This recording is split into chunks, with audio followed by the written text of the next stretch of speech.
My sweet Kaylin of the class of 2015, wear sunscreen. If I could offer you only one tip for the future, sunscreen would be it. The long-term benefits of sunscreen have been proved by happy people the world over, whereas the rest of my advice has no basis more reliable than my own meandering experience. I will dispense this advice now. Enjoy the power and beauty of your youth. Oh, never mind. You won't truly understand the power and beauty of your youth until they have faded. But trust me, in 20 years you'll look back at photos of yourself and recall in a way you can't grasp now how much possibility lay before you and just how truly marvelous you looked. You are not as much trouble as you think we think you are. Don't worry about the future, or worry, but know that worrying is as effective as trying to solve an algebra equation by chewing bubblegum. The real troubles in your life are apt to be things that never cross your worried mind. Things that blindside you at 4 p.m. on some idle Tuesday. Do one thing every day that helps someone else. Sing. Don't be reckless with other people's hearts, and don't put up with people who are reckless with yours.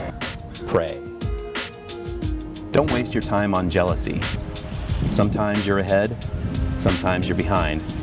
The race is long, and in the end, it's only with yourself. Remember the compliments you've received. Forget the insults. If you succeed in doing this, tell me how. Keep your old love letters. Throw away your old report cards. Stretch. Don't feel guilty if you don't know what you want to do with your life. Some of the most interesting 22-year-olds didn't know what they wanted to do with their lives. Some of the very most interesting 40-year-olds still don't. Take responsibility for all your actions. Learn about America's history, because you'll miss her when she's gone. Maybe you'll marry, maybe you won't. Maybe you'll have children, maybe you won't. Maybe you'll get a new career at 40. Maybe you'll dance the whip at your 75th wedding anniversary. Whatever you do, don't congratulate yourself too much, or berate yourself either. Your choices are half chance. So are everybody else's. Enjoy your Bible. Use it every way you can. Don't be afraid of it or what other people think of it. It's the greatest instrument you'll ever own. Dance. Even if you have no place to do it but in your own living room. Read the directions, even if you don't follow them. Do not read beauty magazines. They will only make you feel inadequate. Get to know your grandparents. You never know when they'll be gone for good.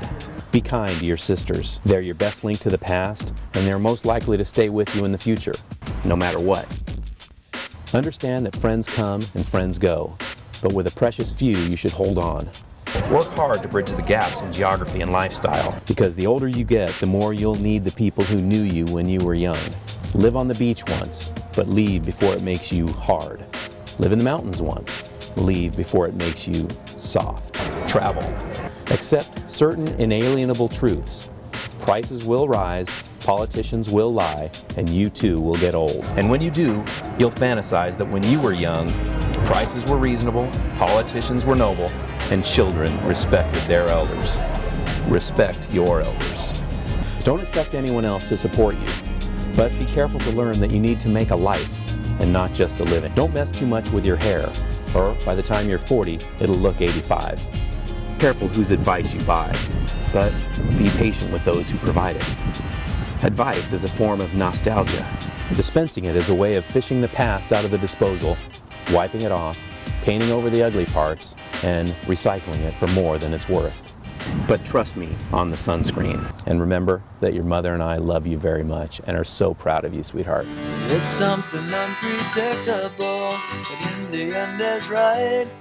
I hope you had the time of your life.